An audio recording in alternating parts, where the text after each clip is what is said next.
നേരെ ബാഗ്ദാദിലേക്ക് വരാം. ആളുകളുടെ ബഹളവും പലതരം മണങ്ങളും നിറഞ്ഞ തിരക്കേറിയ തെരുവുകളിലേക്ക്.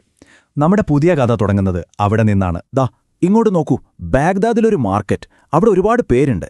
അതിലൊരാളാണ് ഇയാൾ, ഒരു സാധാരണ ചുമട്ടുകാരൻ. തന്റെ ഒഴിഞ്ഞ കുട്ടയും ചാരി ഒരു പണിക്ക് വേണ്ടി കാത്തിരിക്കുകയാണ്. ആ ദിവസവും മറ്റേതുപോലെ തന്നെ ഒരു സാധാരണ ദിവസമായിരിക്കുമെന്നേ പാവം കരുതിയുള്ളൂ. പക്ഷേ അവിടെയാണ് കഥ മാറുന്നത്. അങ്ങനെ ഇരിക്കുമ്പോഴാണ് അതിസുന്ദരിയായ ഒരു സ്ത്രീ വന്ന് അയാളെ ഒരു പണിക്ക് വിളിക്കുന്നത്. എന്തൊക്കെയാ ചുമക്കേണ്ടതെന്നറിയാമോ? സിറിയൻ ആപ്പിൾ, ഡമാസ്കസിലെ താമര, പനിനീര്, പിന്നെ എന്തൊക്കെയോ വിലപിടിച്ച സുഗന്ധദ്രവ്യങ്ങൾ. ഇതൊക്കെ കണ്ടപ്പോ നമ്മുടെ ചുമട്ടുകാരന്റെ കിളിപോയി. ആരാണിവൾ? എന്തിനാണിത്രയും ആഡംബര സാധനങ്ങൾ? അങ്ങനെ ആ സാധനങ്ങളെല്ലാം എടുത്ത് അവർ നടന്നു. അവസാനം എത്തിയത് ഒരു വലിയ വീടിന്റെ മുന്നിലാണ്. ഒറ്റ നോട്ടത്തിൽ തന്നെ അറിയാം ഇതൊരു സാധാരണ വീടല്ലെന്ന്. അതിന്റെ വാതിലിന് പോലും എന്തൊക്കെയോ രഹസ്യങ്ങൾ ഒളിപ്പിച്ചു വെച്ചതുപോലൊരു ഭാവം. ആ വാതിൽ കരിവീട്ടിക്കൊണ്ടാണ് ഉണ്ടാക്കിയിരിക്കുന്നത്. അതിൽ തനിത്തങ്കം പതിച്ചിട്ടുണ്ട്. ഒന്ന് ആലോചിച്ചു നോക്കൂ. ഈ വാതിലിനപ്പുറം എന്തായിരിക്കും? എങ്ങനെയുള്ള ആളുകളായിരിക്കും? നമ്മുടെ ചുമട്ടുകാരനും ഇതൊക്കെ തന്നെയാണ് ചിന്തിച്ചത്. അവൻ അകത്തേക്ക് കയറിയതും ശരിക്കും ഞെട്ടിപ്പോയി. നല്ല സംഗീതം, സുഗന്ധം, ഒരു വലിയ ഹാള്. അവിടെ അതിസുന്ദരികളായ വേറെ 2 സ്ത്രീകൾ കൂടി. അപ്പം മൊത്തം 3 പേർ. പക്ഷെ ഒരു പുരുഷനെപ്പോലും അവിടെ കാണാനില്ല. ഇത് കുറച്ച് വിചിത്രമാണല്ലോ എന്ന് അവന് തോന്നി. നമ്മുടെ ചുമട്ടുകാരന് ആ ആഘോഷത്തിൽ കൂടാനൊരു മോഹം. നിങ്ങൾ 3 പേർ മാത്രമേ ഉള്ളൂ, 4ാമനായി ഞാനും കൂടാം എന്നൊരു ഭാവത്തിൽ അവൻ പറഞ്ഞു. അപ്പോൾ ആ സ്ത്രീകളൊരു കണ്ടീഷൻ വെച്ചു. വളരെ സീരിയസ് ആയൊരു കണ്ടീഷൻ. നിനക്ക് ആവശ്യമില്ലാത്ത കാര്യങ്ങളെപ്പറ്റി ഇവിടെ ചോദിക്കാൻ പാടില്ല. അഥവാ ചോദിച്ചാൽ നല്ല തല്ലുകെട്ടും, പിന്നെ പുറത്തേക്കുള്ള വഴിയും കാണിച്ചു തരും. ഒരു വശത്ത് ആഘോഷിക്കാനുള്ള അവസരം, മറുവശത്ത് ഭയങ്കരമായൊരു മുന്നറിയിപ്പ്. അവൻ ആകെ കൺഫ്യൂഷനിലായി. എന്തായാലും അവൻ അവിടെ നിൽക്കാൻ തന്നെ തീരുമാനിച്ചു. പക്ഷേ ആ രാത്രിയിലെ വിചിത്രമായ സംഭവങ്ങൾ തുടങ്ങിയിട്ടേ ഉണ്ടായിരുന്നുള്ളൂ. ആ വീട്ടിലേക്ക് ഇനിയും അതിഥികൾ വരാനുണ്ടായിരുന്നു, അപ്രതീക്ഷിതരായ അതിഥികൾ. അങ്ങനെ ഇരിക്കുമ്പോൾ വാതിലൊരു മുട്ട്. തുറന്നു നോക്കിയപ്പോൾ 3 പുരുഷന്മാർ. അവർക്ക് 3 പേർക്കും ഒരു പ്രത്യേകതയുണ്ട്. എല്ലാവരുടെയും ഇടത് കണ്ണ് കാണില്ല, പിന്നെ താടിയും വടിച്ചിട്ടുണ്ട്. എന്തൊരു വിചിത്രമായ കോയിൻസിഡൻസ്! ആരാണിവർ? ഈ വീടുമായി ഇവർക്കെന്ത് ബന്ധം? അവരും അകത്തിരേറി ആഘോഷത്തിൽ പങ്കുചേർന്നു. എല്ലാം വീണ്ടും പഴയ പോലെയായി. പക്ഷെ അധിക സമയം നീണ്ടുനിന്നില്ല. ആ രാത്രിയുടെ നിശബ്ദതയിൽ വാതിലിൽ വീണ്ടും ഒരു മുട്ടൽ. ഇത്തവണ അകത്തുള്ള എല്ലാവരുടെയും നെഞ്ചിടിച്ചു. ആരാണ് ഈ പാതിരാത്രിക്ക്? ഇനി ആരാണ് വരാനുള്ളത്? വാതിലിനപ്പുറം എന്തായിരിക്കും അവരെ കാത്തിരിക്കുന്നത്? വന്നത് ടിബീരിയാസിൽ നിന്നുള്ള 3 കച്ചവടക്കാരാണ്. വഴിതെറ്റി വന്നതാണെന്നാണ് അവർ പറയുന്നത്. പക്ഷെ അവരുടെ സംസാരവും ഭാവവുമൊക്കെ കണ്ടാൽ അങ്ങനെ അങ്ങ് വിശ്വസിക്കാൻ പറ്റില്ല. എന്തോ ഒരു കളതരം മണക്കുന്നില്ലേ? ആരായിരിക്കും ഇവർ? ഇനിയാണ് ശരിക്കുമുള്ള ട്വിസ്റ്റ്. ആ വന്ന വ്യാപാരികളിൽ ഒരാൾ ആരായിരുന്നു എന്നറിയാമോ? സാക്ഷാൽ ബാഗ്ദാദിലെ ഖലീഫ ഹാറൂൺ അൽ റഷീദ്. ആളുകളെ രഹസ്യമായി നിരീക്ഷിക്കാൻ രാത്രികാലങ്ങളിൽ വേഷം മാറി നടക്കുന്ന അതേ ഖലീഫ. ഒന്ന് ആലോചിച്ചു നോക്കൂ, ആ വീട്ടിലെ കളിയും ചിരിയുമൊക്കെ എത്ര അപകടം പിടിച്ചതാണെന്ന്. ഖലീഫയും കൂടെയുള്ളവരും ഒന്നും മിണ്ടാതെ അവിടെ നടക്കുന്നതൊക്കെ ശ്രദ്ധിച്ചുകൊണ്ടിരിക്കുകയാണ്. അവർക്കറിയില്ലായിരുന്നു ആ രാത്രിയിലെ ഏറ്റവും ഞെട്ടിക്കുന്ന, ഏറ്റവും വിചിത്രമായ കാഴ്ച ഇനി വരാനിരിക്കുന്നതേയുള്ളൂ എന്ന്. അങ്ങനെ ആഘോഷങ്ങളൊക്കെ നടക്കുന്നതിനിടയിൽ ആ വീട്ടിലെ സ്ത്രീ എഴുന്നേറ്റു. അവരകത്തേക്ക് പോയി. തിരികെ വന്നപ്പോൾ കയ്യിൽ 2 കറുത്ത നായ്ക്കളുണ്ട്. 2നെയും ഇരുമ്പ് ചങ്ങല കൊണ്ട് ബന്ധിച്ചിരിക്കുന്നു. അതോടെ ആ മുറിയിലെ പാട്ടും ചിരിയും എല്ലാം നിന്നു. എല്ലാവരും നിശബ്ദരായി. പിന്നെ അവിടെ നടന്നത് ആരും സ്വപ്നത്തിൽ പോലും വിചാരിക്കാത്ത ഒരു കാര്യമാണ്. അവർ കയ്യിലുണ്ടായിരുന്ന ചാട്ടവാറെടുത്ത് ആ നായ്ക്കളിലൊന്നിനെ ഒരു ദയയുമില്ലാതെ അടിക്കാൻ തുടങ്ങി. പാവം അതിന്റെ കരച്ചിൽ കേട്ട് എല്ലാവരും ഞെട്ടിത്തരിച്ചുപോയി. അടിച്ച് അവരുടെ കൈ വേദനിച്ചപ്പോൾ അവർ നിർത്തി. എന്നിട്ടെന്താ ചെയ്തതെന്നോ? ആ നായയെ കെട്ടിപ്പിടിച്ച് അതിന്റെ കണ്ണീരൊക്കെ തുടച്ചുകൊടുത്ത് ഒരു ഉമ്മയും കൊടുത്തു. ഈ ക്രൂരതയും തൊട്ടുപിന്നാലെ ഈ സ്നേഹപ്രകടനവും ഇത് കണ്ട ഖലീഫയും ചുമട്ടുകാരനും എല്ലാവരും അന്തം വിട്ടുപോയി. എന്താണിവിടെ നടക്കുന്നത്? അങ്ങനെ അവസാനം ഖലീഫയുടെ ക്ഷമ നശിച്ചു. അദ്ദേഹം തീരുമാനിച്ചു, എനിക്കിനി സഹിക്കാൻ വയ്യ. എന്തു വന്നാലും വേണ്ടില്ല, എനിക്കിത് അറിഞ്ഞേ പറ്റൂ. അദ്ദേഹം എഴുന്നേറ്റ് നിന്ന് ആ മുന്നറിയിപ്പൊക്കെ കാറ്റിൽ പറത്തിക്കൊണ്ട് ഉറച്ച ശബ്ദത്തിൽ ചോദിച്ചു, എന്താണിവിടെ നടക്കുന്നത്? എന്താണ് ഈ സ്ത്രീകളുടെ കഥ? ചോദിച്ചതും മറുപടി ഉടൻ വന്നു. പക്ഷേ അത് വാക്കുകളായിട്ടല്ല വന്നത്.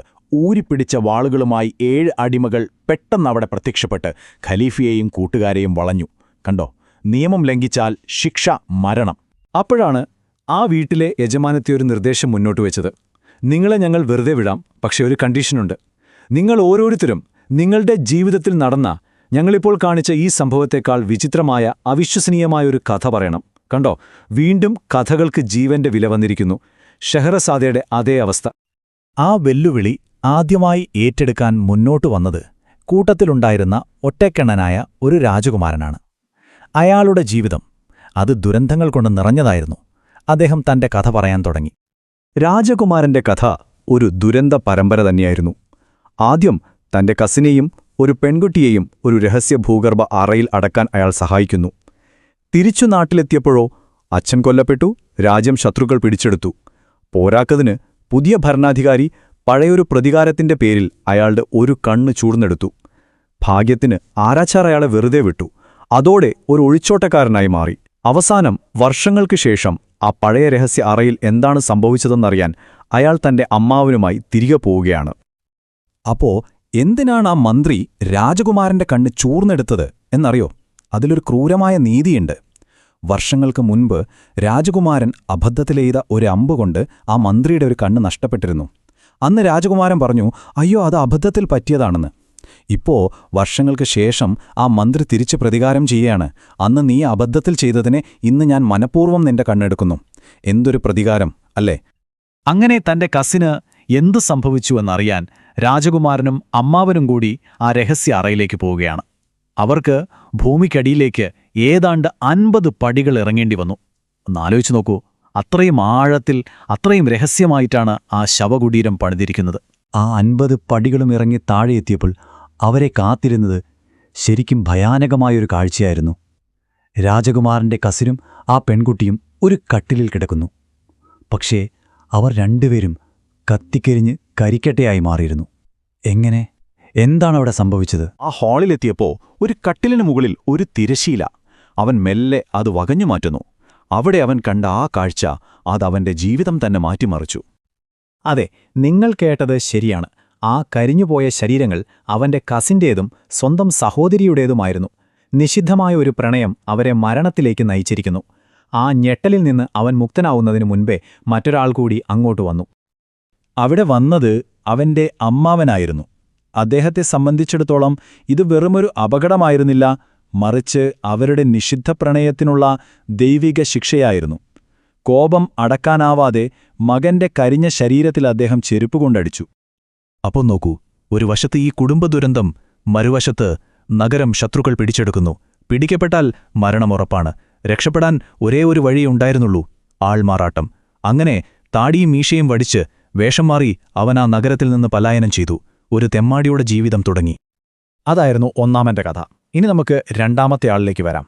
ഇദ്ദേഹത്തിന്റെ കഥ ഇതിലും വിചിത്രമാണ്. കാരണം അവനൊരു കാലത്ത് ഒരു രാജകുമാരനും വലിയ പണ്ഡിതനുമൊക്കെയായിരുന്നു. പക്ഷെ വിധി അവനുവേണ്ടി കാത്തുവെച്ചത് മറ്റൊന്നായിരുന്നു. ഈ ടൈം ലൈനിലേക്കൊന്ന് നോക്കിക്കേ. ഒരു വർഷം, വെറും ഒരു വർഷം കൊണ്ട് ഒരു രാജകുമാരന്റെ ജീവിതം എങ്ങനെയാണ് തലകീഴായി മറിഞ്ഞതെന്ന് നോക്കൂ.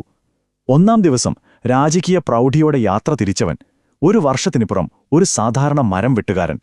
സമ്പത്തിൽ നിന്ന് ദാരിദ്ര്യത്തിലേക്ക്, അധികാരത്തിൽ നിന്ന് അതിജീവനത്തിനായുള്ള പോരാട്ടത്തിലേക്ക്. അങ്ങനെ സാധാരണ പോലെ ഒരു ദിവസം മരം വെട്ടിക്കൊണ്ടിരിക്കുമ്പോഴാണ് ടക്ക്, അവന്റെ കോടാലി എന്തിലോ ഒന്ന് തട്ടുന്നു. അതൊരു കല്ലോ മരത്തിന്റെ വേരോ ഒന്നും ആയിരുന്നില്ല, മറിച്ച് ഭൂമിക്കടിയിലേക്ക് നയിക്കുന്ന ഒരു രഹസ്യവാതിൽ. ആ ഒരൊറ്റ നിമിഷം കൊണ്ട് അവന്റെ കഥ ഒരു പുതിയ നിഗൂഢമായ ദിശയിലേക്ക് തിരിയുകയാണ്. ആ വാതിൽ തുറന്ന് അവൻ താഴോട്ടിറങ്ങിയപ്പോൾ കണ്ടത് വിശ്വസിക്കാനായില്ല. ഭൂമിക്കടിയിൽ ഒരു മനോഹരമായ കൊട്ടാരം. അവിടെയാണെങ്കിൽ അതിസുന്ദരിയായ ഒരു യുവതിയും. പക്ഷേ ആ സൗന്ദര്യത്തിനു പിന്നില് ഒരു വലിയ അപകടം പതിയിരിപ്പുണ്ടായിരുന്നു. അവൾ അവിടെ തടവിലായിരുന്നു. അവളെ തടവിലാക്കിയത് ആരാണെന്നോ? അതിശക്തനായ ഒരു ഇഫ്രീത്ത്, ഒരുതരം ഭീകരരൂപിയായ ഭൂതം.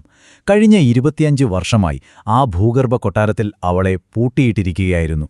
അവളുടെ കഥയൊക്കെ കേട്ടപ്പോൾ നമ്മുടെ മരം വെട്ടുകാരന് ദേഷ്യം സഹിക്കാനായില്ല. ഒരു ഹീറോ ആവാനുള്ള ആവേശത്തിൽ അവനൊരു വലിയ മണ്ടത്തരം കാണിച്ചു. ആ യുവതി എത്ര മുന്നറിയിപ്പ് കൊടുത്തിട്ടും കേട്ടില്ല. ഇഫ്രീത്തിനെ വിളിച്ചു വരുത്തുന്ന താഴികക്കുടത്തിൽ അവൻ ആഞ്ഞൊരു ചവിട്ടുകൊടുത്തു. ആ ഒരൊറ്റ ചോറ്റേ അന്തരീക്ഷമാകെ മാറി. ഭൂമി ശക്തമായി കുലുങ്ങാൻ തുടങ്ങി. ചുറ്റും കൂരിരുട്ട് വ്യാപിച്ചു. താൻ ചതിക്കപ്പെട്ടെന്ന് മനസ്സിലാക്കിക്കൊണ്ട് കോപാകുലനായ ഇഫ്രീത്ത് അവിടെ പ്രത്യക്ഷപ്പെട്ടു. അതോടെ ആ കൊട്ടാരത്തിലെ സമാധാനം അവസാനിച്ചു. കോപം കൊണ്ട് വിരച്ച ആ ഇഫ്രീത്ത് ആ യുവതിക്കു മുന്നിൽ ഭയാനകമായ ഒരു ഉപാധി വെച്ചു. ഒരു തിരഞ്ഞെടുപ്പ്. അതിന്റെ ഫലം ഒരുപക്ഷേ മരണമായിരിക്കാം. അപ്പോ ഇതാണ് അവളുടെ മുന്നിലുള്ള വഴി. ഒന്നുകിൽ ഈ അപരിചിതനെ കൊല്ലുക, അല്ലെങ്കിൽ ഇഫ്രീത്തിന്റെ ക്രൂരമായ ശിക്ഷ ഏറ്റുവാങ്ങുക. ഒന്ന് ആലോചിച്ചു നോക്കൂ, അവളുടെ സ്ഥാനത്ത് നിങ്ങളായിരുന്നെങ്കിൽ എന്തു ചെയ്യുമായിരുന്നു? പക്ഷേ അവൾ തളർന്നില്ല. മരണം മുന്നിൽ കണ്ടിട്ടും അവൾ ധീരമായൊരു തീരുമാനമെടുത്തു. എനിക്ക് പറ്റില്ല എന്ന് തന്നെ പറഞ്ഞു. തന്റെ ജീവനേക്കാൾ വലുതാണ് തന്റെ ധാർമ്മികതയെന്ന് ആ യുവതി ഉറക്കെ പ്രഖ്യാപിച്ചു. അവളുടെ മറുപടി കേട്ട് ഇഫ്രീത്തിന് പുച്ഛമായിരുന്നു. അവൻ ആ വാളെടുത്ത് മരംവെട്ടുകാരന്റെ നേരെ നീട്ടിയിട്ട് പറഞ്ഞു, ഓഹോ, അപ്പൊ നിനക്കവനെ കൊള്ളാൻ പറ്റില്ല അല്ലേ? കൊള്ളാം, നീയാണല്ലോ അവളെ രക്ഷിക്കാൻ വന്നത്. എന്നാ പിന്നെ നീ വാളെടുത്ത് അവളുടെ കഴുത്തുവെട്ട്. കഥ അതിന്റെ ഏറ്റവും ക്ലൈമാക്സ് നിമിഷത്തിൽ എത്തി നിൽക്കുകയാണ്. ആ ഭയാനകമായ നിമിഷത്തിൽ മരംവെട്ടുകാരൻ വാൾ കൈയിലെടുക്കാൻ മടിച്ചു നിൽക്കെ ഇഫ്രിത്ത് അയാൾക്ക് മരണം കൊടുത്തില്ല. പക്ഷേ അതിലും ക്രൂരമായ ഒരു തെരഞ്ഞെടുപ്പാണ് മുന്നോട്ട് വച്ചത്. സ്വന്തം വ്യക്തിത്വം നഷ്ടപ്പെടുത്തി ഒരു മൃഗമായി മാറാനുള്ള ഒരു ശാപം. ഒന്നുകിൽ ഒരു നായ, അല്ലെങ്കിൽ ഒരു കഴുത, അതുമല്ലെങ്കിൽ ഒരു കുരങ്ങൻ. മരണം കൺമുന്നിൽ കണ്ടപ്പോൾ ആ മനുഷ്യൻ തന്റെ കയ്യിലുള്ള ഒരേയൊരു ആയുധം പ്രയോഗിച്ചു. അത് മറ്റൊന്നുമല്ല, അവന്റെ മൂർച്ചയേറിയ ബുദ്ധിയും ഒരു നല്ല കഥയുടെ അടങ്ങാത്ത ശക്തിയുമായിരുന്നു. അവൻ ഉപയോഗിച്ച തന്ത്രം വളരെ മികച്ചതായിരുന്നു. നേരിട്ട് ദയയാചിക്കുന്നതിന് പകരം ഒരു ഉപമയിലൂടെ, അതായത് ഒരു ഗുണപാഠ കഥയിലൂടെ കരുണയുടെയും ക്ഷമയുടെയും പ്രാധാന്യം ഇഫ്രിത്തിന് ഓർമ്മിപ്പിക്കാൻ അവൻ ശ്രമിച്ചു. ശരിക്കും പറഞ്ഞാൽ അതായിരുന്നു അവന്റെ അവസാനത്തെ പ്രതീക്ഷ. അവൻ പറഞ്ഞ കഥയുടെ സാരം ഇതായിരുന്നു: അസൂയ കാരണം ഒരാൾ മറ്റൊരാളെ കിണറ്റിൽ തള്ളിയിടുന്നു. പക്ഷേ വിധി കാരണം കിണറ്റിൽ വീണയാൽ രക്ഷപ്പെട്ട് ഒരു രാജാവായി മാറുന്നു. വർഷങ്ങൾക്കു ശേഷം തന്നെ കൊല്ലാൻ ശ്രമിച്ച ആ ശത്രുവിനെ കണ്ടുമുട്ടുമ്പോൾ പ്രതികാരം ചെയ്യുന്നതിനു പകരം പുതിയ രാജാവ് അയാൾക്ക് ക്ഷമ കൊടുക്കുകയും സമ്മാനം നൽകി തിരിച്ചയക്കുകയും ചെയ്യുന്നു. ക്ഷമയാണ് പ്രതികാരത്തേക്കാൾ വലുതെന്ന ഒരു സന്ദേശമായിരുന്നു ആ കഥയുടെ കാതൽ. കഥയുടെ സന്ദേശം ഉപയോഗിച്ച് ആ മനുഷ്യൻ ഇഫ്രിത്തിനോട് യാചിച്ചു.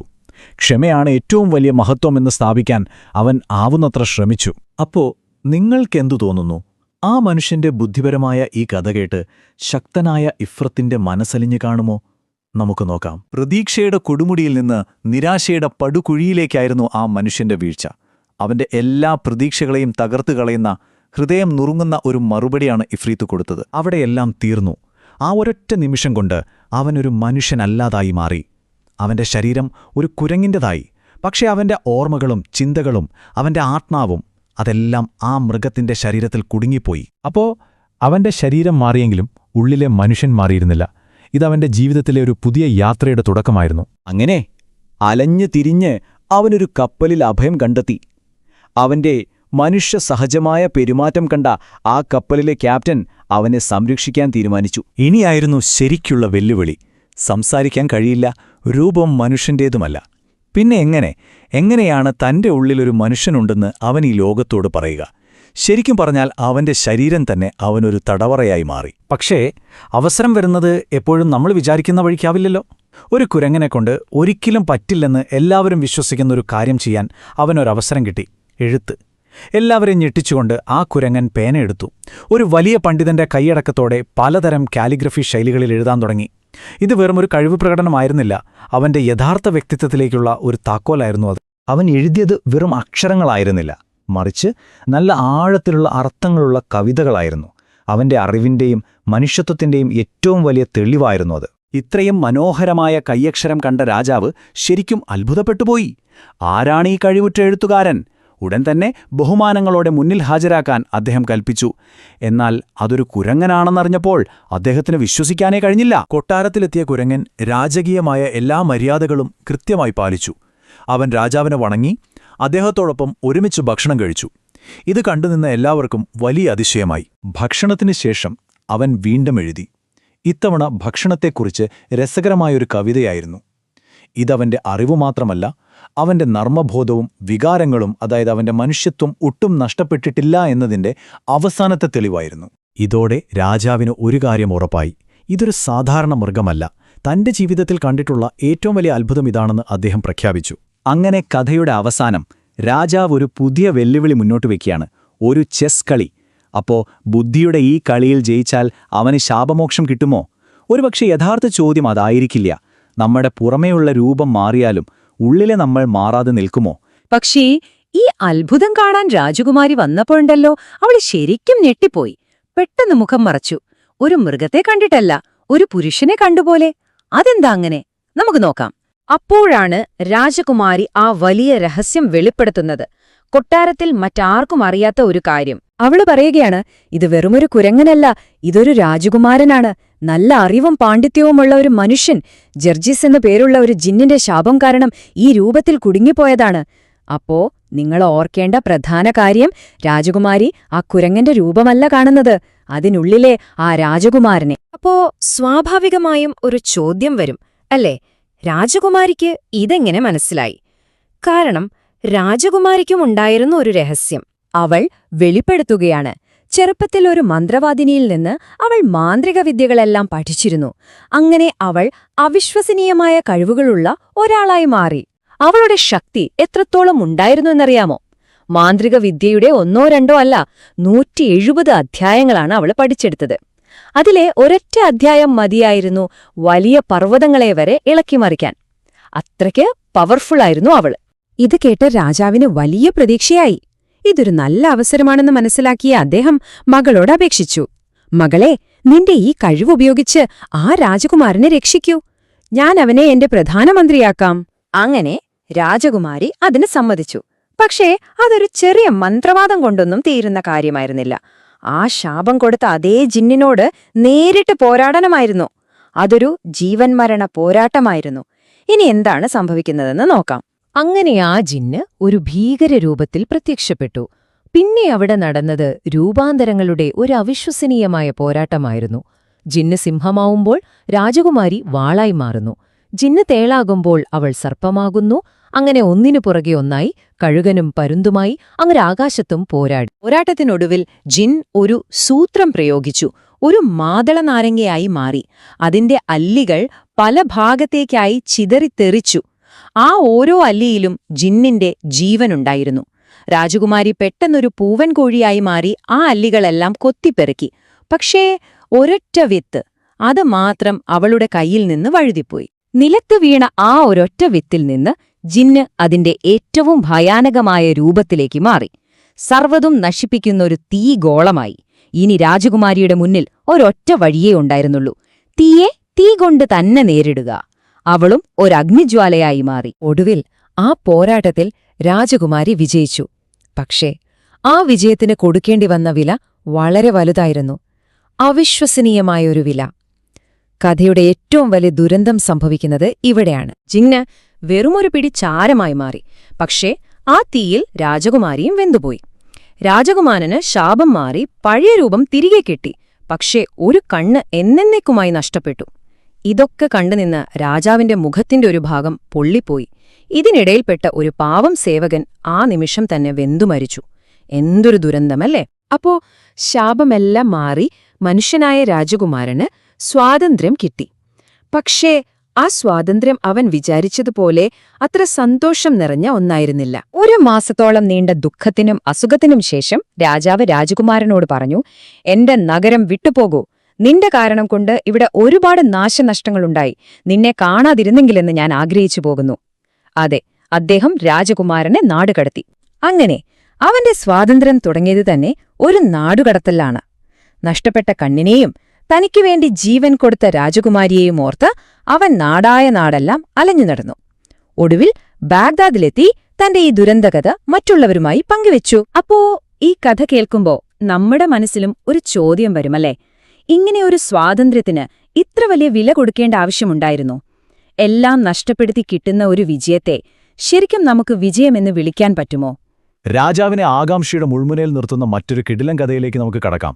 ഓക്കെ, അപ്പോൾ നമ്മുടെ കഥ തുടങ്ങുന്നത് നടുക്കടലിലാണ്. വളരെ ശാന്തമായി തുടങ്ങിയൊരു കപ്പൽ യാത്ര എങ്ങനെയൊരു പേടി സ്വപ്നമായി മാറിയെന്ന് നമുക്ക് നോക്കാം. അങ്ങനെ ഇരിക്കുമ്പോഴാണ് പെട്ടെന്ന് കപ്പലിലെ കാവൽക്കാരന്റെ ഒരലർച്ച കേൾക്കുന്നത്. എല്ലാവരും ഞെട്ടി. കാരണം അവരുടെ കപ്പലിനെ വിഴുങ്ങാനായി എന്തോ ഒന്ന് അടുത്തേക്ക് വരുന്നുണ്ടായിരുന്നു. അത് വെറുമൊരു സാധാരണ മലയൊന്നുമായിരുന്നില്ല. നാവികരുടെയെല്ലാം പേടി സ്വപ്നങ്ങളിൽ മാത്രം കേട്ടിട്ടുള്ള ആ കാന്തമലയായിരുന്നു അത്. അതിന്റെ അടുത്തേക്ക് ചെന്നാൽ പിന്നെ രക്ഷയില്ല. അതാണ് അവസ്ഥ. അപ്പോൾ ഈ ശാപത്തിന് ശരിക്കും പറഞ്ഞ 2 ഭാഗങ്ങളുണ്ടായിരുന്നു. ഒന്നാമത്, ഈ കാന്തമലയുടെ ശക്തി കാരണം കപ്പലിലെ ഓരോ ആണിയും ഇരുമ്പും ഇളകിത്തെറിക്കാൻ തുടങ്ങും. രണ്ടാമത്, ആ മലയുടെ മുകളിൽ ചെമ്പുകൊണ്ടൊരു കുതിരക്കാരന്റെ പ്രതിമയുണ്ട്. അത് ഉറപ്പുവരുത്തും ആ കപ്പൽ പൂർണ്ണമായും നശിച്ചെന്ന്. കപ്പലിങ്ങനെ കഷ്ണങ്ങളായി ചിതറിത്തെറിക്കുമ്പോൾ ആ നാവികർക്കുറപ്പായി തങ്ങളുടെ അവസാനം അടുത്തെന്ന്. അവരെല്ലാം പരസ്പരം അവസാനമായി യാത്ര പറഞ്ഞ് ആർത്തലയ്ക്കുന്ന തിരമാലകളിലേക്ക് വീണു. പക്ഷേ അതിനിടയിൽ ഒരു അത്ഭുതം സംഭവിച്ചു. നമ്മുടെ കഥാനായകൻ മാത്രം ഒരു മരപ്പലകയിൽ പിടിച്ച് രക്ഷപ്പെട്ടു. പക്ഷേ അവന്റെ കഷ്ടകാലം തീർന്നിരുന്നില്ല, സത്യത്തിൽ തുടങ്ങിയിട്ടേ ഉണ്ടായിരുന്നുള്ളൂ. കാരണം അവൻ ചെന്നുപെട്ടത് ആ നാശത്തിന്റെ എല്ലാം ഉറവിടമായ അതേ കാന്തമലയിൽ തന്നെയായിരുന്നു. അങ്ങനെ ആ മലയിൽ ഒറ്റപ്പെട്ടുപോയ അവൻ എന്തു ചെയ്യണമെന്നറിയാതെ നിന്നു. അവസാനം ക്ഷീണിച്ച് ആ ചെമ്പുതാഴിക കുടത്തിനടുത്ത് കിടന്നുറങ്ങിപ്പോയി. ആ ഉറക്കത്തിലാണ് ഒരു അശരീരി അവനെ രക്ഷപ്പെടാനുള്ള വഴി കാണിച്ചു കൊടുത്തത്. ആ സ്വപ്നത്തിൽ കേട്ടത് കുറച്ച് വിചിത്രമായ കാര്യങ്ങളായിരുന്നു. ആദ്യം, നിന്റെ കാൽ കീഴിൽ കുഴിക്കുക, അവിടെ ഒരു പിച്ചളവില്ലും 3 ഈയത്തിന്റെ അമ്പുകളും കാണും. അതുവെച്ച് ആ ചെമ്പു കുതിരക്കാരനെ അമ്പെയ്യുക. അവൻ താഴെ വീണുകഴിഞ്ഞാൽ ആ വില്ല് അവിടെ തന്നെ കുഴിച്ചിടണം. അപ്പോൾ ഒരു ബോട്ട് വരും, അതിൽ കയറി രക്ഷപ്പെട്ടോഴാൻ. അവൻ അധികം ആലോചിച്ച് നിൽക്കാൻ സമയമൊന്നും ഉണ്ടായിരുന്നില്ല. സ്വപ്നത്തിൽ പറഞ്ഞതുപോലെ തന്നെ അവൻ എല്ലാം ചെയ്തു. അതോടെ എന്താ സംഭവിച്ചതെന്നോ, വർഷങ്ങളായിട്ട് അവിടെയുണ്ടായിരുന്ന ആ ശാപം തകർന്നു. പക്ഷേ ആ രക്ഷപ്പെടലിന് ഒരു കണ്ടീഷനുണ്ടായിരുന്നു, ഒരു നിബന്ധന. 10 ദിവസം നീളുന്ന ആ യാത്രയിൽ അവൻ ഒരക്ഷരമുണ്ടരുത്, പൂർണ്ണമായും നിശബ്ദനായിരിക്കണം. അങ്ങനെ അവൻ 9 ദിവസം ഒരക്ഷരമിണ്ടാതിരുന്നു. പക്ഷേ 10ാമത്തെ ദിവസം ദൂരെ കര കണ്ടപ്പോൾ ആ സന്തോഷത്തിൽ അവൻ എല്ലാം മറന്നു. അറിയാതെ ദൈവത്തിന്റെ പേര് വിളിച്ചുപോയി. അതേ നിമിഷം ആ ചെമ്പുതോണിക്കാരൻ അവനെ പിടിച്ച് കടലിലേക്ക് ഒറ്റത്തള്ള്. പക്ഷേ വിധിക്ക് അവനെ അത്ര പെട്ടെന്നൊന്നും കൊല്ലാൻ ഉദ്ദേശമില്ലായിരുന്നു. അവൻ ഒരു ചെറിയ ദ്വീപിൽ കരക്കിടിഞ്ഞു. അവിടെ അവനെ കാത്തിരുന്നത് മറ്റൊരു വലിയ രഹസ്യമായിരുന്നു. അവന്റെ കൺമുന്നിൽ ഒരു വിചിത്രമായ കാഴ്ച നടക്കുകയായിരുന്നു. കുറേ ആളുകൾ ഒരു കപ്പലിൽ വന്നിറങ്ങുന്നു. ഒരു കുട്ടിയെ ഒരു രഹസ്യ അറയിൽ അടച്ചുപൂട്ടിയിട്ട് പോകുന്നു. എന്താണീ സംഭവിക്കുന്നതെന്നറിയാതെ അവൻ ആകാംക്ഷയോടെ ഇതെല്ലാം ഒളിഞ്ഞുനോക്കി നിന്നു. അവരെല്ലാം പോയി കഴിഞ്ഞപ്പോൾ അവൻ പതുക്കെ ആ അര തുറന്നു നോക്കി. ഉള്ളിലെ കാഴ്ച കണ്ടവൻ ഞെട്ടി. എല്ലാ സൗകര്യങ്ങളോടും കൂടി ഒരു മുറി. അവിടെ ആ കുട്ടി പേടിച്ച് വിറച്ചിരിക്കുകയാണ്. എന്തിനായിരിക്കും ഈ കുട്ടിയെ ഇവിടെ ഇങ്ങനെ ഒറ്റയ്ക്ക് പൂട്ടിയിട്ടിരിക്കുന്നത്? ആ ചോദ്യം അവനെ വല്ലാതെ അലട്ടാൻ തുടങ്ങി. അപ്പോൾ ആ കുട്ടിയാണ് തന്റെ കഥ പറയുന്നത്. 40ാമത്തെ ദിവസം അജീബ് ഇബ്നു ഹാസിബ് എന്നു പേരുള്ളൊരാള് അവനെ കൊല്ലുമെന്ന് ഒരു പ്രവചനമുണ്ടത്രേ. ഇത് കേട്ടതും നമ്മുടെ കഥാനായകൻ ശരിക്കും ഞെട്ടിപ്പോയി. കാരണം ആ പേര് അത് അവന്റെ സ്വന്തം പേരായിരുന്നു. അവൻ ആ കുട്ടിയെ സമാധാനിപ്പിച്ചു. അതൊക്കെ വെറും നുണയാണ്, നീ പേടിക്കണ്ട എന്നു പറഞ്ഞു. എന്തു സംഭവിച്ചാലും നിന്നെ ഞാൻ രക്ഷിക്കും എന്നു വാക്കുകൊടുത്തു. ആ നിമിഷം മുതൽ അവൻ ആ കുട്ടിയുടെ കൂട്ടുകാരനും കാവൽക്കാരനുമായി മാറി. ദിവസങ്ങൾ ആഴ്ചകളായി. അവർ തമ്മിൽ വലിയൊരു സൗഹൃദ ബന്ധം തന്നെയുണ്ടായി. പതിയെ പതിയെ ആ പ്രവചനം വെറുമൊരു അന്ധവിശ്വാസമാണെന്ന് അവരും വിശ്വസിച്ചു തുടങ്ങി. അങ്ങനെ ആ നിർണായകമായ 40ാം ദിവസം വന്നെത്തി. ആ പ്രവചനത്തിൽ നിന്ന് താൻ രക്ഷപ്പെട്ടല്ലോ എന്നോർത്ത് ആ കുട്ടി ഒരുപാട് സന്തോഷിച്ചു. പക്ഷേ വിധി അവർക്കായി കരുതിവെച്ചത് മറ്റൊന്നായിരുന്നു. ആ സന്തോഷം ആഘോഷിക്കാനായിട്ട് ആ കുട്ടി ഒരു കഷ്ണം തണ്ണിമത്തം മുറിച്ചു തരാൻ ആവശ്യപ്പെട്ടു. അപ്പോ മുകളിൽ തൂക്കിയിട്ടിരുന്നൊരു കത്തിയെടുക്കാൻ ശ്രമിക്കുന്നതിനിടെ നമ്മുടെ കഥാനായകന്റെ കാല് ഒന്നു വഴുതി. അയ്യോ! ആ കത്തി നേരെ ചെന്ന് തറച്ചത് ആ കുട്ടിയുടെ നെഞ്ചിലായിരുന്നു. എല്ലാം കഴിഞ്ഞു. അവന്റെ എല്ലാ ശ്രമങ്ങളെയും വെറുതെയാക്കിക്കൊണ്ട് ആ പ്രവചനം സത്യമായി. ആരെയാണോ അവൻ രക്ഷിക്കാൻ ശ്രമിച്ചത് അവൻ തന്നെ അറിയാതെ അവന്റെ ഘാതകനായി മാറി. ഹൃദയം തകർന്ന് അവൻ ആ അറയിൽ നിന്ന് പുറത്തേക്ക് വന്നു. അപ്പോഴാണ് ദൂരെ ചക്രവാളത്തിൽ ഒരു കപ്പൽ വരുന്നത് കണ്ടത്. ഒരുപക്ഷെ അത് ആ കുട്ടിയുടെ അച്ഛന്റെ കപ്പലായിരിക്കാം, അവനെ കൂട്ടിക്കൊണ്ടുപോകാൻ വരുന്നത്. അവന്റെ കയ്യിൽ ആ കുട്ടിയുടെ ജീവനില്ലാത്ത ശരീരവും മനസ്സിൽ ജീവിതകാലം മുഴുവൻ വേട്ടയാടുന്ന ഒരു കുറ്റബോധവും മാത്രം ബാക്കിയായി. അയാൾ കാണാൻ പോകുന്നത് നെഞ്ചു പിളർക്കുന്നൊരു കാഴ്ചയാണ്. അയാൾ മരത്തിന് മുകളിലിരുന്ന് കാണുന്നത് എന്താണെന്നോ? സ്വന്തം മകൻ നെഞ്ചിൽ കഠാര കുത്തിയിറക്കി കൊല്ലപ്പെട്ട നിലയിൽ. ആ കാഴ്ച കണ്ട് ആ പിതാവ്, ഒരു ഷെയ്ക്ക്, ആകെ തകർന്നു പോവുകയാണ്. ആദ്യം അദ്ദേഹം കവിതകളിലൂടെ തന്റെ നഷ്ടം ഓർത്ത് വിലപിക്കുകയാണ്. പിന്നെ സഹിക്കാനാവാതെ അലമുറയിട്ട് കരഞ്ഞ് തലയിൽ മണ്ണുവാരിയിടുന്നു. അവസാനം ആ ഹൃദയം തകർന്നുള്ള നിലവിളിയോടെ ആ പിതാവും മകന്റെ അടുത്തുതന്നെ വീണു മരിക്കുകയാണ്. ആ ദുഃഖത്തിന്റെ ആഴം ഒന്ന് ഓർത്തുനോക്കൂ. ആ ഭീകരമായ കാഴ്ചയിൽ നിന്ന് രക്ഷപ്പെട്ട് നമ്മുടെ കഥാനായകൻ ഒരു നീണ്ട മരുഭൂമി യാത്രയിലാണ്. ആ യാത്രയുടെ അവസാനം ദൂരെയായി ഒരു കൊട്ടാരം കാണുന്നു. പക്ഷേ അതൊരു പുതിയ തുടക്കമായിരുന്നില്ല, മറിച്ച് കൂടുതൽ നിഗൂഢതകളിലേക്കുള്ള ഒരു വാതിലായിരുന്നു. അയാൾ കരുതിയത് തനിക്ക് ഒരു അഭയസ്ഥാനം കിട്ടിയെന്നാണ്. എന്നാൽ അവിടെ എത്തിയപ്പോൾ കണ്ട കാഴ്ച വളരെ വിചിത്രമായിരുന്നു. അവിടെ ഉണ്ടായിരുന്നത് 10 പുരുഷന്മാരായിരുന്നു. അവരുടെ എല്ലാം ഇടത് കണ്ണ് നഷ്ടപ്പെട്ടിരിക്കുന്നു. എന്തൊരു ഭീകരമായ ആദൃശ്യകത അല്ലേ? അവർ അദ്ദേഹത്തെ നന്നായി തന്നെയാണ് സ്വീകരിച്ചത്. പക്ഷെ ഒരൊറ്റ കണ്ടീഷൻ മാത്രം. അയാളുടെ മനസ്സിൽ തികട്ടി വന്ന ആ ചോദ്യം, എന്തുകൊണ്ടാണ് നിങ്ങൾക്കെല്ലാം ഒരു കണ്ണു മാത്രമെന്ന്? അത് മാത്രം ചോദിക്കാൻ പാടില്ല. എല്ലാ രാത്രിയിലും അവിടെ നടക്കുന്ന കാര്യങ്ങൾ അതിലും വിചിത്രമായിരുന്നു. ഒരു വൃദ്ധൻ 10 പാത്രങ്ങൾ കൊണ്ടുവരും, അതിൽ നിറയെ ചാരവും കരിയും. ഇവർ അത് മുഖത്ത് തേച്ച് നേരം വെളുക്കുവോളം കരയും. നേരം വെളുത്താലോ കുളിച്ചു പുതിയ വസ്ത്രം ധരിച്ച് ഒന്നും സംഭവിക്കാത്തതുപോലെയിരിക്കും. എന്താണ് ഇവരുടെയൊക്കെ ദുഃഖത്തിന് പിന്നിലെ കാരണം? ആ ചോദ്യം അയാളെ വല്ലാതെ അലട്ടാൻ തുടങ്ങി. അങ്ങനെ 1 മാസം കഴിഞ്ഞു. നമ്മുടെ കഥാനായകന് ഇത് സഹിക്കാൻ പറ്റാതായി. അയാൾ അവരോട് തീർത്തു പറഞ്ഞു, ഒന്നെങ്കിൽ എനിക്ക് സത്യം അറിയണം, അല്ലെങ്കിൽ എന്നെ ഇവിടെ നിന്ന് പോകാൻ അനുവദിക്കണം. അവരവനെ രക്ഷപ്പെടാൻ സഹായിക്കാമെന്ന് പറഞ്ഞു. പക്ഷേ ആ രീതി കേട്ടാൽ നമ്മൾ ഞെട്ടിപ്പോകും. അവർ അയാളെ അറുത്ത ഒരു ആടിന്റെ തോലിനുള്ളിൽ വെച്ച് തുന്നിക്കെട്ടി. അവിശ്വസനീയമെന്ന് പറയട്ടെ, റോക്കെന്നൊരു ഭീമൻ പക്ഷി ആ ആടിന്റെ തോലും കൊണ്ട് പറന്നുയർന്നു. അങ്ങനെ ഒരു നിഗൂഢതയിൽ നിന്ന് അതിലും വലിയ മറ്റൊരു നിഗൂഢതയുടെ മുകളിലേക്ക്, ഒരു പർവ്വതത്തിന്റെ മുകളിലേക്ക് അയാൾ എത്തിപ്പെട്ടു. ആ പർവ്വതമുകളിൽ അയാളെ കാത്തിരുന്നത് മറ്റൊരു അത്ഭുതമായിരുന്നു. അതിമനോഹരമായ ഒരു കൊട്ടാരം. അവിടെയോ സുന്ദരികളായ 40 കന്യകമാർ. ശരിക്കും ഒരു സ്വർഗം പോലെ തോന്നിപ്പിക്കുന്നൊരിടം. അവിടെ അയാൾ 1 വർഷത്തോളം എല്ലാ സുഖങ്ങളോടും കൂടി ജീവിച്ചു. എന്നാൽ ആ കന്യകമാർക്ക് 40 ദിവസത്തേക്ക് ഒരിടം വരെ പോകേണ്ടമായിരുന്നു. പോകുന്നതിനു മുൻപ് അവർ കൊട്ടാരത്തിന്റെ താക്കോലുകൾ അയാളെ ഏൽപ്പിച്ചു. പക്ഷേ ഇതൊരു വലിയ പരീക്ഷണത്തിന്റെ തുടക്കമായിരുന്നു. അവർ പോകുമ്പോൾ ഒരു കാര്യം മാത്രം പറഞ്ഞു: ഈ കൊട്ടാരത്തിൽ 40 വാതിലുകളുണ്ട്. അതിൽ 39 എണ്ണവും നിനക്ക് തുറന്ന് ആസ്വദിക്കാം. പക്ഷേ ആ 40ാമത്തെ വാതിൽ ഒരു കാരണവശാലും തുറക്കരുത്. കണ്ടില്ലേ, ഈയൊരു വിലക്കാണ് കഥയുടെ ഗതി മാറ്റുന്നത്. അതെ, 40 വാതിലുകൾ, 39 എണ്ണം ആനന്ദത്തിലേക്കുള്ളതാണ്. എന്നാൽ ആ ഒരെണ്ണം, അത് വിലക്കപ്പെട്ട അറിവിന്റെ വാതിലാണ്. അങ്ങനെ ഓരോ ദിവസവും അയാൾ ഓരോ വാതിലുകൾ തുറന്നു നോക്കി. ഒന്നിൽ മനോഹരമായ പൂന്തോപ്പുകൾ, മറ്റൊന്നിൽ വിലപിടിപ്പുള്ള മാർബിളും ലോഹങ്ങളും, വേറൊന്നിൽ മുത്തും മാണിക്യവും. അങ്ങനെ 39 ദിവസവും അയാൾ അനുഭവിച്ചത് സ്വപ്നതുല്യമായ കാഴ്ചകളായിരുന്നു. പക്ഷേ ആ കന്യകമാർ തിരികെ വരാൻ ഒരു ദിവസം മാത്രം ബാക്കിയുള്ളപ്പോൾ ആ 40ാമത്തെ വാതിലിന് പിന്നിൽ എന്താണെന്നറിയാനുള്ള ആഗ്രഹം അയാളെ കീഴ്പ്പെടുത്തി കളഞ്ഞു. എന്തായിരിക്കും ആ വാതിലിന് പിന്നിൽ? ആ ഒരൊറ്റ ചോദ്യം അയാളുടെ ഉറക്കം കെടുത്തി. കൊടുത്ത വാക്ക് മറന്ന് അയാൾ ആ വിലയ്ക്കപ്പെട്ട വാതിലിനടുത്തേക്ക് നടന്നു. അയാൾ ആ വാതിൽ തുറന്നു. ഉള്ളിൽ കുങ്കുമം വിതറിയ ഒരു മുറി. അവിടെ ചുവന്ന സ്വർണ്ണ ജീനിയണിഞ്ഞ ഒരു കറുത്ത കുതിര. അതൊരു ഭീകരരൂപിയോ നിധിയോ ആയിരുന്നില്ല, മറിച്ച് കണ്ടാൽ ആരും മോഹിച്ചു പോകുന്ന സൗന്ദര്യമുള്ളൊരു ജീവി. ഏറ്റവും വലിയ പ്രലോഭനം. ഒരു നിമിഷം പോലും അയാൾ ചിന്തിച്ചില്ല. നേരെ പോയി ആ കുതിരപ്പുറത്ത് കയറി. അതിന് മുന്നോട്ട് പോവാൻ വേണ്ടി ഒന്ന് തട്ടി. തന്നെ ആ കുതിര ഇടിവെട്ടും പോലെ ഒന്ന് ചിനച്ചു. അതിന് ചിറകുകൾ മുളച്ചു. പിന്നെ നടന്നത് അതിവേഗമായിരുന്നു. ആ കുതിര അവനെയും കൊണ്ട് ആകാശത്തേക്ക് കുതിച്ചുയർന്നു. എന്നിട്ട് നേരെ ഒരു കെട്ടിടത്തിന്റെ മുകളിൽ കൊണ്ടിറക്കി. ഇറങ്ങിയ ഉടനെ അത് അതിന്റെ വാലുകൊണ്ട് അയാളുടെ മുഖത്ത് ഒരൊറ്റ അടി. ആ അടിയിൽ അയാളുടെ ഇടത് കണ്ണ് തെരിച്ച് കവിളിലൂടെ താഴേക്കൊഴുകി. അതായിരുന്നു ആ രഹസ്യമറിയാൻ അയാൾ കൊടുത്ത വില. കണ്ണു തുറന്നു നോക്കിയപ്പോൾ അയാൾ കണ്ടതെന്താണെന്നോ?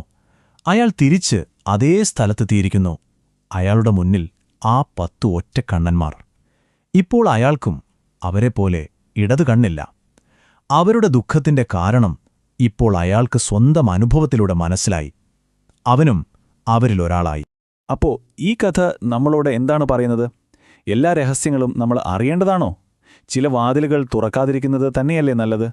ജിജ്ഞാസ നല്ലതാണ്, പക്ഷേ അതിരുകടന്നാൽ വലിയ വില കൊടുക്കേണ്ടി വരും. ആ 3 പേരിലെ ഏറ്റവും ഇളയവൾ കഥ പറയാൻ തയ്യാറായി. അവൾ പറഞ്ഞതെന്താണെന്നോ?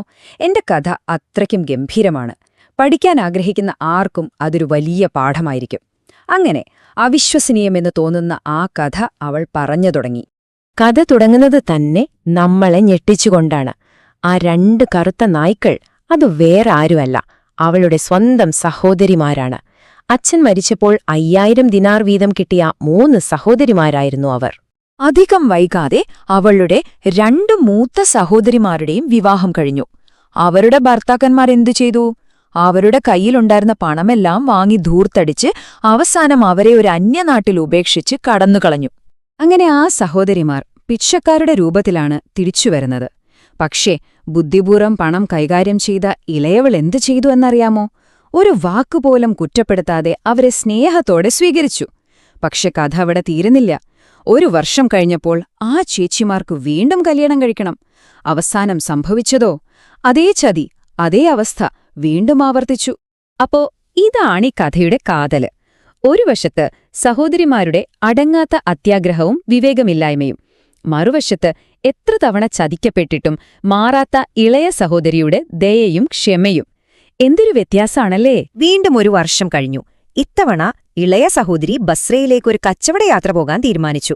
അവൾ പോകുന്നത് സഹിക്കാൻ പറ്റാത്തതുകൊണ്ട് ചേച്ചിമാരും കൂടെ വരാമെന്ന് പറഞ്ഞ് നിർബന്ധം പിടിച്ചു. പക്ഷേ ആ യാത്ര അവരുടെ ജീവിതം തന്നെ മാറ്റിമറിച്ചു.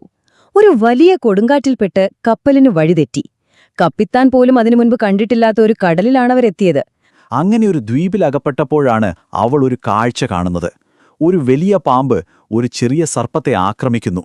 അവൾ ആ ചെറിയ സർപ്പത്തെ രക്ഷിച്ചു. അങ്ങനെ 10 ദിവസം അലഞ്ഞു തിരിഞ്ഞ ശേഷം ദൂരെ ഒരു വിചിത്രമായ നഗരം അവർ കണ്ടു.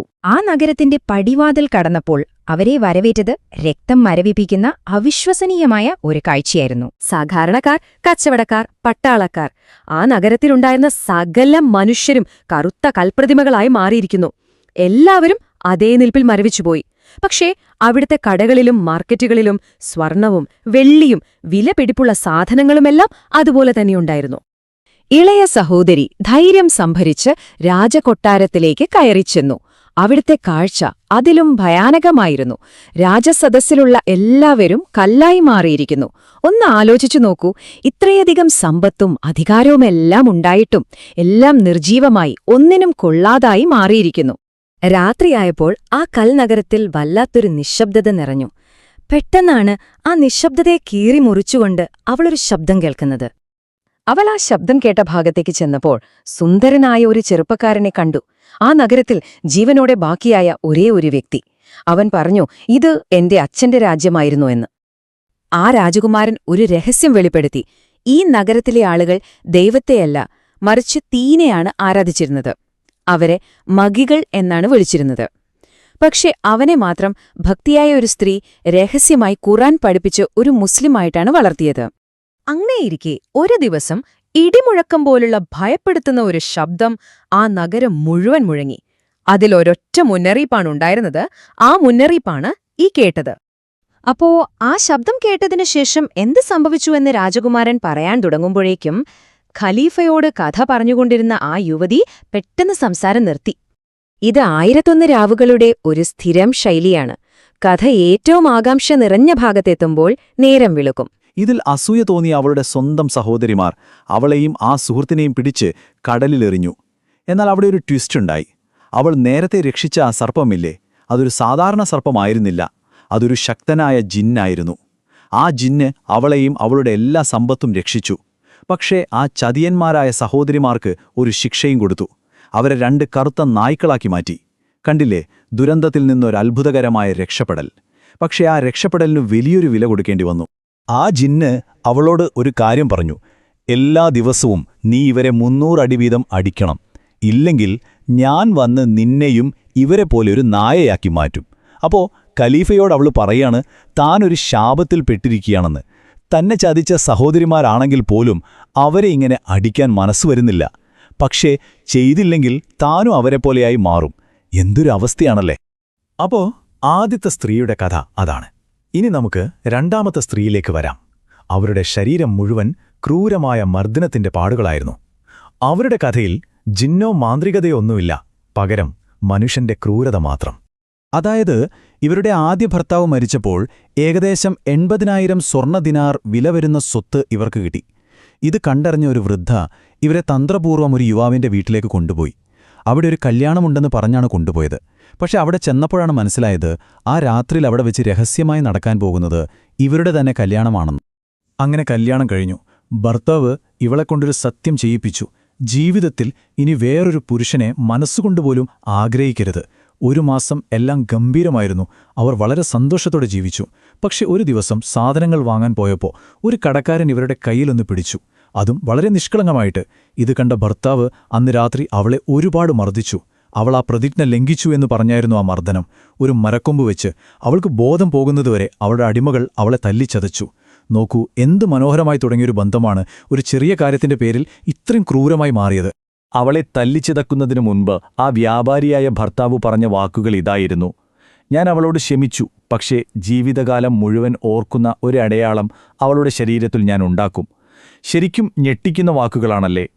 കുറേ നാളുകൾക്ക് ശേഷം ആ മുറിവുകളൊക്കെ ഉണങ്ങി അവൾ തിരിച്ച് ആ ഭർത്താവിന്റെ വീട്ടിലേക്ക് ചെന്നു. പക്ഷെ അവിടെ കണ്ട കാഴ്ച അവളെ ഞെട്ടിച്ചു. ആ വീട് മാത്രമല്ല, ആ തെരുവ് മുഴുവനായി അവിടുന്ന് അപ്രത്യക്ഷമായിരിക്കുന്നു. എല്ലാം തകർന്നു കിടക്കുകയാണ്. അവളുടെ വിവാഹവും അവൾ അനുഭവിച്ച വേദനകളും എല്ലാം നടന്ന സ്ഥലം ഒരു ഓർമ്മ പോലുമില്ലാതെ മാഞ്ഞുപോയിരിക്കുന്നു. അതോടെയാണ് അവൾ സഹായം തേടി ഖലീഫയുടെ അടുത്തേക്ക് വരുന്നത്. അപ്പോ ഈ രണ്ട് വിശ്വസനീയമായ കഥകളും കേട്ടുകഴിഞ്ഞപ്പോ ഖലീഫ ഹാറൂൻ അൽ റഷീദ് ഒരു തീരുമാനമെടുത്തു. ഇതിനൊരു പരിഹാരം കണ്ടേ പറ്റൂ, നീതി നടപ്പാക്കണം. അപ്പോഴാണ് ആദ്യത്തെ സ്ത്രീ ഒരു കാര്യം പറയുന്നത്. തന്റെ സഹോദരിമാരെ ശപിച്ച ജിന്നിനെ വിളിച്ചുവരുത്താൻ തനിക്കൊരു വഴി അറിയാം. എന്നിട്ട് ജിന്നിന്റെ മുടിയുടെ ഒരു കഷ്ണം ഖലീഫയ്ക്ക് കൊടുത്തു. ഖലീഫ ആ മുടി കത്തിച്ചതും കൊട്ടാരം മുഴുവൻ കുലുങ്ങി വിറച്ചു. അവരുടെ മുന്നിലേക്ക് ആ ജിന്ന് പ്രത്യക്ഷപ്പെട്ടു. ആ സ്ത്രീ തന്റെ ജീവൻ രക്ഷിച്ചതിനുള്ള കടപ്പാട് ഇപ്പോഴുമുണ്ടെന്ന് ജിന്ന് ഖലീഫയോട് സമ്മതിച്ചു. ജിന്ന് നടന്ന കാര്യങ്ങളെല്ലാം സ്ഥിരീകരിച്ചു. സഹോദരിമാർ ചെയ്ത വഞ്ചനയുടെ കഥ, താൻ ആ സ്ത്രീക്ക് വേണ്ടി പ്രതികാരം ചെയ്യാൻ ശ്രമിച്ചതാണെന്നും പറഞ്ഞു. പക്ഷേ ഖലീഫയോടുള്ള ബഹുമാനം കൊണ്ടും ആ സ്ത്രീ കാണിച്ച ദയ ഓർത്തും ആ ശാപം പിൻവലിക്കാൻ ജിന്ന് സമ്മതിച്ചു. അപ്പോൾ തന്നെ ആ രണ്ട് നായ്ക്കളും വീണ്ടും മനുഷ്യസ്ത്രീകളായി മാറി. അങ്ങനെ ഖലീഫയുടെ ഇടപെടൽ കൊണ്ട് ആദ്യത്തെ പ്രശ്നം പരിഹരിക്കപ്പെട്ടു. ആ കുടുംബം വീണ്ടും ഒന്നായി. പക്ഷെ ഖലീഫയുടെ ജോലി കഴിഞ്ഞിരുന്നില്ല. അദ്ദേഹം പറഞ്ഞു, ഇനി നമ്മൾ ആ മർദ്ദനമേറ്റ പെൺകുട്ടിയുടെ കാര്യം നോക്കും. അവളുടെ കഥ സത്യമാണെങ്കിൽ അവളെ ഉപദ്രവിച്ചവനോട് ഞാൻ തന്നെ പ്രതികാരം ചെയ്യും. ആ ക്രൂരനായ വ്യാപാരിയെ കണ്ടെത്തുമെന്നും അവൾക്ക് നീതി വാങ്ങിക്കൊടുക്കുമെന്നും അദ്ദേഹം ഉറപ്പുകൊടുത്തു.